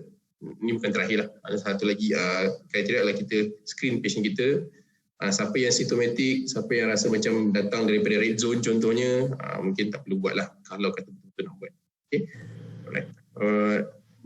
Kalau kita katakan patient tu bawa ataupun subjek tu bawa result COVID test, itu pun salah satu subjective things lah bagi saya. Sebab walaupun dia buat COVID test dan COVID test tu katakan baru 2-3 hari lepas contohnya dan COVID test tu kata negatif, ianya tidak bermaksud yang pada hari kejadian dia datang tu dia masih negatif lagi. Okay? Dan satu lagi isunya itu adalah sebagai screening. Kalau kita tengok bagaimana orang masuk tempat kerja, kita buat screening tu as a screening. Maksudnya di tempat kerja kita tahu kita boleh mengamalkan SOP. Tetapi dalam kes spirometry ni agak susah. Okay? So kadang-kadang kita kena cater into the situation lah. Bagi saya kalau walaupun COVID test dia, COVID swab dia negatif, walaupun baru 2-3 hari tetap saya takkan buat sebab kita tak tahu. Berkemungkinan pada hari ini yang datang kita tu berkemungkinan dah positif. Kita tak tahu sebab benda tu ada incubation period dan sebagainya seperti yang kita tahu. So dan kita tak dapat nak mengamalkan SOP juga kadang-kadang semasa kita buat spirometry testing. Okay? Susah sikit lah. Okay, dan in term of facility, tempat kita nak test tu, room ventilation kena bagus. Okay? Outdoor testing ada bagus juga, tetapi kena ada open air lah yang bagus. Tapi kadang-kadang ada mengganggu jugalah kita punya result result spirometry itu sendiri. Okay? Dan seeloknya untuk kalau betul-betul nak juga test, kalau betul nak juga buat, kena ada dedicated room. Okay? Dan yang kita kena explain lah kepada kita punya klien tu atau kita punya subjek bahawasanya ini adalah risiko dia, kita akan buat apa yang terbaik, SOP dan sebagainya. Okay. Kalau kata dia tak nak buat, dan itu atas dia jugalah. Okay. Dan kita tengok pada scheduling, dia lebih kepada kita nak buat rotation dan penjarakan sosial. So mungkin satu hari tu tak perlu ramai-ramai sangat. Okay. Ada appointment, okay, so that kita boleh mengurangkan risiko untuk expose kepada COVID-19 lah. Okay. In term of social distancing, semua tu mungkin agak susah sikit, tapi yang paling saya rasa kena jaga adalah staff PPE. Okay. PPE yang kena dipakai oleh staff kenalah yang educate. Okay. Macam sini dia kata fit tested N95 or high level of filter efficiency ataupun PAPR. PAPR tu dah macam high level jugalah. Okay. Pakai ada yang oksigen dekat belakang tu. Okay. So kalau betul-betul nak protect, memang kena staff PPE yang lengkap lah. Okay. Termasuk sekali dengan dia punya baju tu semualah. So itu akan sedikit memakan kos. Dan inilah yang kita kena fikirkan lah kalau nak buat Okay, limited use of testing room. Okay. Ni semua tak ada apa-apa sangat. At the end sekali dia ada cerita tentang consistency of other clinical practice recommendation. Okay. So yang ni kena tengok daripada guideline orang luar juga. Okay. Sepanjang PKP dulu kita ada buat juga berkaitan dengan apakah necessity of kita nak buat ni, adakah elok, apakah badan-badan lain mengatakan perlu buat. So far kalau kata daripada 10 organisasi tu 8 mengatakan tidak perlu buat ataupun tidak urgent untuk buat. Kalau boleh kita tangguhkan dulu. Okay. Sebab atas patut risiko lah. Okay. Itu antara benda yang saya rasa penting jugalah untuk disampaikan supaya lepas ni kalau betul-betul nak buat dan strict SOP kena ada implemented, kita kena protect diri kita, diri pekerja kita dan juga kita punya klien. Okay. Banyak benda nak kena buat dari segi kebersihan, infection control, okay, kawasan tu lagi dan sebagainya. Okay. Dan ini akan interpret kepada kos. Dan tengoklah macam mana kalau katakan you all mampu untuk buat dengan kos yang sini-sini, klien okey dan tak apalah. Okay. Itu antara salah satunya lah yang kita boleh cuba untuk buat. Okay. Tapi kalau katakan susah, tak nak ambil responsibility dan rasakan benda tu adalah bukan urgent, sekadar screening, dan saya suggest tak payah buat pun tak apa. Okay, tangguhkan dulu sehingga betul-betul COVID ni habis. Okey. Untuk last sekejap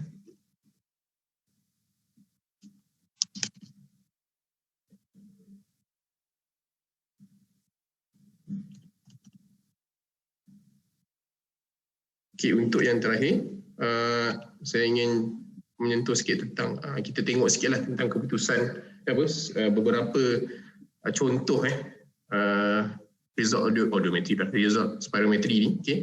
Kita dah tengok yang satu ni tadi, kita tengok yang satu lagi ni. Antara result-result yang menunjukkan cantik lah dia punya keputusan. Okay, kalau tengok sini sistem QC dia kata excellent. Okay. And then sistem QC criteria kata acceptable trials more than 3. Dan FEV1 dan FVC punya different between salah satu tu less than 0.15. Okay. So kita tengok daripada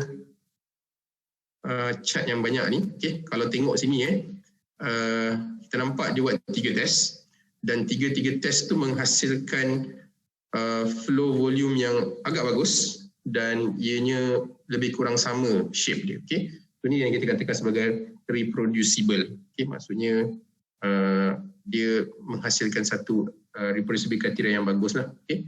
Kalau nak ikut calculation yang sebenar, ikut yang tadi tu, perbezaan di antara 2 curve atau 2-3 curve tu mestilah tidak lebih daripada 0.15 liter.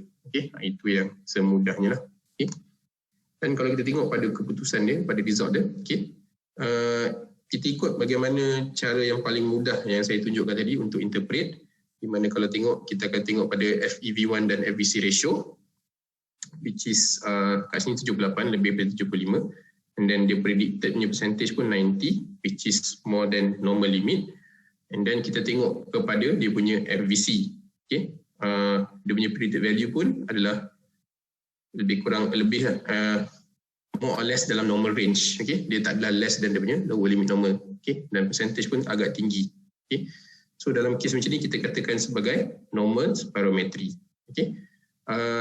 Macam contoh dalam keputusan ni dia ada Z-score. Okay. Dia tunjuk dekat mana result-result ni berada. Okay, kalau kata dekat-dekat dengan tengah ni maksudnya dia dekat dengan dia punya mean value. Okay, kalau kata di hujung ni maksudnya dia dah ke arah lower limit normal. Okay, so kadang-kadang melihat kepada pattern macam ni pun, selagi mana semua ni berada dalam kotak yang putih ni, contohnya which is berada dalam the normal range of value, kita katakan dia masih lagi normal. Okay, ni antara salah satu contoh lah. Okay, ataupun contoh lain yang saya boleh tunjuk. Okay, ni pun sama. Sekali tengok pun dah tahulah, nampak normal macam saya cakap tadi. Paling mudah lah kalau benda ni nak baca, kita tengok pada Z-score. Semua masih dalam range, so normal.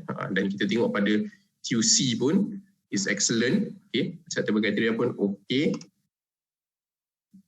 Okay, nak tunjuk je range. Okay, dalam kes macam ni, dia banyak sikit dia punya bacaan dia. Okay, subjek ni telah buat sebanyak 6 kali test, 6 kali percubaan. Okay, dan ada percubaan contoh yang nombor 6 ni, dia flat ke bawah, lepas 5 saat baru dia naik. Okay, so dalam kes macam ni, mungkin subjek tu lambat tiup.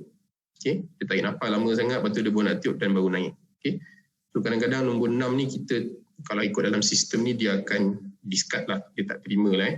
Okay, sebab dia akan ambil yang beberapa yang elok saja. Biasanya dia akan ambil, kalau ikut rank ni kan kira lah, nombor 1, 2, 3 je dia akan ambil. Okay, top 3 lah. Okay. Dan lepas daripada tu dia nampak ada agak persistent juga dia punya flow curve tu, volume time curve lebih kurang sama dan nampak macam boleh diterima lah. Okay. To be honest, nak katanya kalau tengok dekat dia punya flow volume curve tu macam cacang merbaan, ada bengkok-bengkok lah apa semua. Okay. Untuk achieve very smooth memang sangat susah.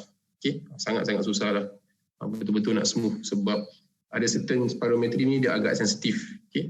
Terkurang sikit, terlaju sikit pun semua dia akan detect dari segi bentuk. Ada yang certain tu dia tak adalah terlalu sensitif, dia boleh menghasilkan a very smooth flow volume punya curve lah. Okay. Selagi mana dia nampak okey macam ni, shape dia masih ada, tidaklah terlalu teruk. Macam contoh color yang nombor 6 ni, yang kat sini memang kita awal-awal kita reject lah. Okay. Sebab dia tak betul. Nampak ni macam bertindih sikit. Okay, macam nombor yang biru ni nampak okey. Okay, so itu antara yang kita boleh dapat nampak masa kita buat spirometry tu. Okey. Okey, dan kita tengok satu lagi. Okey, sorry, ni tak ada result.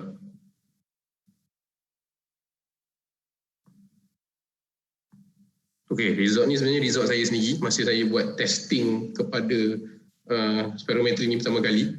Ni back in 2018 kot, lama dah, 4 bulan 12 Okey, kita tengok pada test yang saya buat masa tu. Masa ni buat 3 kali. Okey, yang ni kita buat as training lah juga, as a doktor juga technician. Mana kita nak buat, kita pun kena merasa juga bagaimana susahnya, dan from there baru kita boleh ajar orang dengan elok. So nampak dekat sini, kita nampak walaupun kalau kata kita dapat buat 3 best and acceptable test, sebenarnya dah tak payah buat lagi dah. Okay? Macam ni nampak dia punya FEV1 cantik lagi, okay? Dan berjaya mencapai the plateau dengan okay, more than 6 second. Okay? Ni 6 saat ni adalah limit untuk berapa lama kita perlu hembus lah. Okay? Dan kita pun nampak dia punya flow volume curve pun acceptable. Dan kita tengok bacaan lah. Okay. Kalau dalam kes macam ni, memang nampak macam ada sedikit degree of obstruction lah. Okay. Kalau tengok pada FEV1 FVC pun, dia punya measured pun about 70 plus, borderline. Okay. Kalau tengok pada Z-score sini pun, dia dah touch the borderline area. Okay. So memang ke arah tu sikit lah. Okay. Ada sedikit degree of obstruction dekat situ. Okay. Ni seronoknya benda ni sebab dia ada all this lower limit normal dengan upper limit normal, so kita boleh play around dengan benda tu lah. Okay. Sometimes bila tak ada tu kita teragak-agak sikit nak membaca lah. Okay. Tapi biasanya kita akan tengok pada percentage of FB1 FBC ni, dan kita tengok sama ada kita punya ni lebih daripada normal range atau tidak. Okay. Kalau tengok sini dia dah beritahu lah normal range 75.6 sampai 93.3. Okay. So masih lagi dalam normal range lah, within there. That's why dia tak pelari sangat result dia. Okey, saya rasa ini sedikit sebanyak tentang spirometry testing ni. Okey.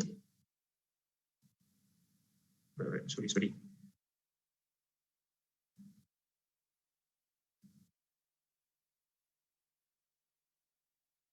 Okey, saya rasa setakat tu saja apa yang saya nak tunjukkan pada petang ni. Okey, kita kalau recap balik secara umumnya tentang prosedur spirometry ni, yang pertama macam saya cakap tadi, equipment check. Checklah semua elok ke tidak dan sebagainya, termasuk juga dengan serumbung besar ni, kita punya syringe untuk kita buat calibration.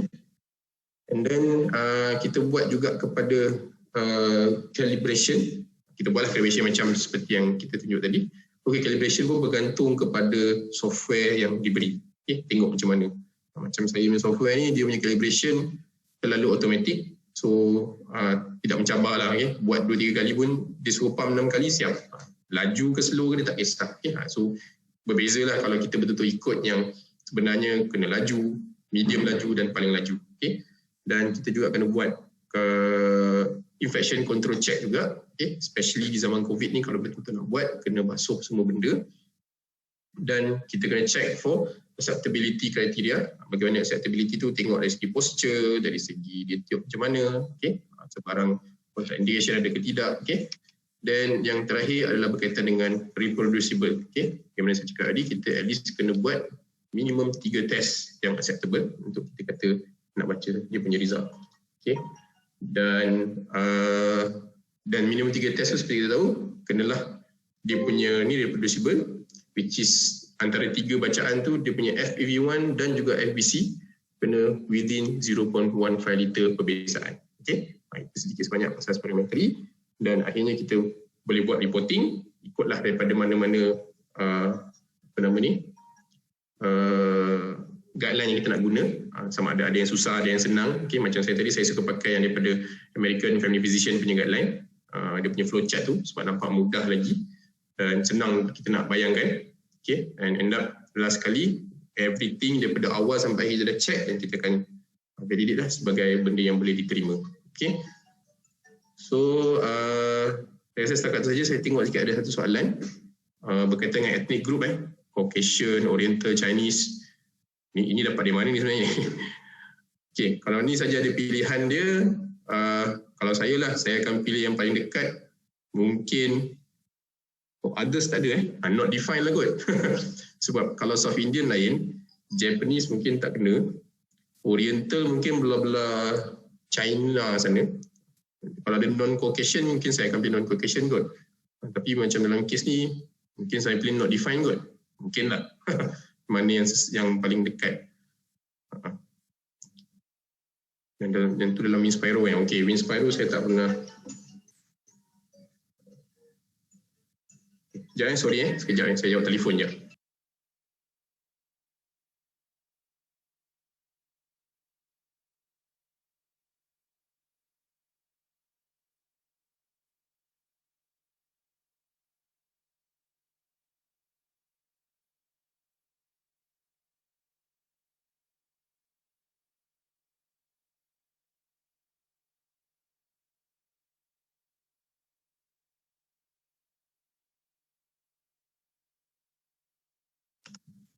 Okey, sorry, itu ada call Okey.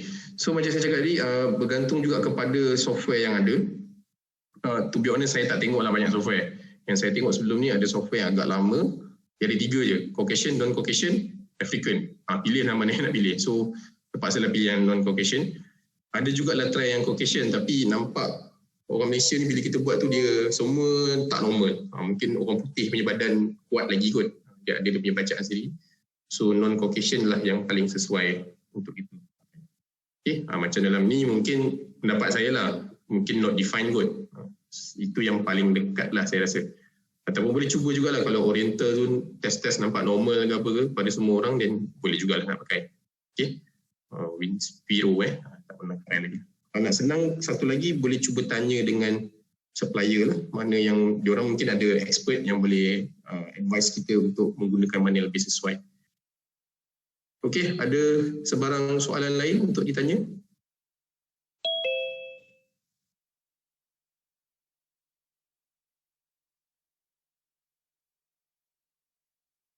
Kalau nak tanya saya berkaitan dengan, ada juga yang tanya saya berkaitan dengan mana spirometry bagus.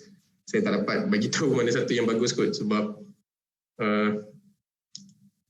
kalau apa yang saya cuba so far okey lagi, sebab kadang-kadang bila kita nak beli tu kita tanya balik lah in terms of macam inilah dia punya kriteria dia, apa reference dia pakai, okey. Dan kadang-kadang kita akan test tengoklah mana yang nampak macam sesuai dengan apa kita boleh kita buat mengikut apa yang kita kriteria yang terbagus, dan itulah yang kita akan beli. Okay? Sebab biasanya bila nak beli tu memang semua orang akan datang tunjuklah. Dan kita tengok dari segi availability untuk beli-beli disposable ni lah. Contoh macam dia punya mouthpiece, okay? Dia punya barang-barang spare part kalau ada, okay? Contoh macam micro quark ni, ni bukan masa tu saya tak ada lah masa beli ni, sebelum saya masuk. Benda yang paling susah bagi benda ni adalah dia punya mouthpiece, okay? Dia sangat special kepada dia punya ni saja. Benda lain tak boleh pakai, macam kita beli mouthpiece biasa di klinik ataupun di farmasi ataupun mana medical supplier, dia tak boleh pakai mouthpiece yang ni. Okay? So nak kena beli dekat orang ni juga. Okay? Mungkin tu teknik business kot. So dia akan, maknanya kita akan cari dia saja. Tapi kalau kata dia always available, mudah untuk approach, tak ada masalah. Tapi kadang-kadang ada company ni yang kadang-kadang nak beli 100 apa semua, dia lambat lah apa semua, so bergantung lah. Okay? So benda-benda macam ni tengok pada kemudahan masing-masing. Okey, saya rasa mungkin setakat tu saja kot untuk hari ini. Kalau tak ada apa-apa soalan lain lah. Okay? Kalau ada apa-apa soalan boleh je nak email kepada saya. Email saya mungkin saya akan tulis kat sini lah. Okay? Email saya.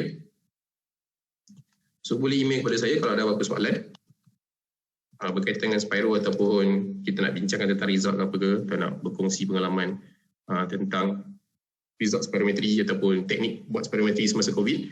Sebab to be honest, saya pun sendiri tak berani lagi buat semasa COVID ni. Saya tak nak memberi risiko kepada staff-staff saya. Banyak cerita nanti bila dia balik NIOSH contohnya, nanti kan dibawa ke orang lain sebagainya, satu hal. Okay. So kita ikut apa yang ada dululah. Okay. Dan teringin juga nak tahu bagaimana, apa pengalaman masa buat spirometry di kala COVID ni lah. Okay. Sebab kalau katakan ikut kanon industri, dia orang sukalah tak payah buat benda susah ni. Tapi kalau kata kita boleh buat pun bagus juga. Seronok tengok. Okey, kalau tak ada apa-apa, again saya ucapkan terima kasih pada semua atas masa yang diberi untuk mendengar tentang spirometry ni. Okey. Saya tahu mungkin kadang-kadang ada daripada konten dalam ni agak mendalam sikit pada beberapa certain daripada kita, sebab kadang-kadang ada ingatkan benda ni level awareness. Yes, betul dia level awareness, tetapi dia termasuk juga benda-benda technicality. Okay? Sebab biasanya yang akan datang program ni adalah technician, MD dan nurse, dia nak buat spirometry. So dia nak tahu lebih berkaitan dengan benda ni lah. Okay?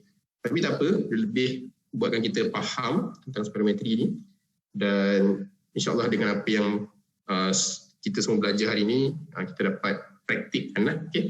So yang penting sekali di hujungnya kita dapat satu result spirometry yang valid dan kita boleh depends on, reliable lah. Okay, saya rasa setakat itu saja. Saya ucap terima kasih sekali kepada semua. Saya serahkan kembali kepada sekretariat.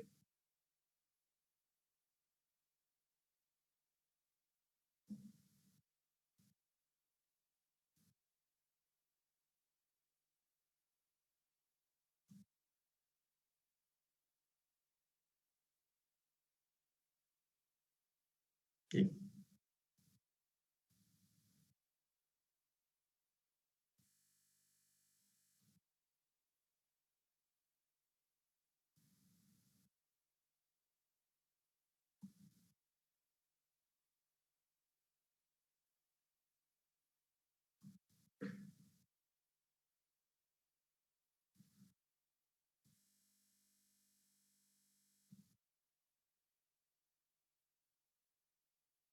Sekejap ya, sekretariat ada ke?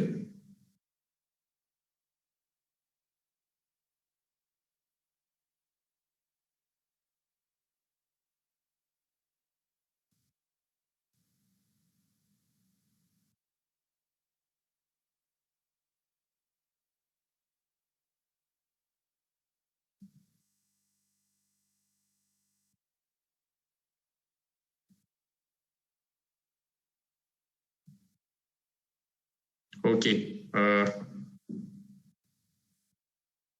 Okey, kalau macam tu sekretariat kata boleh tutup.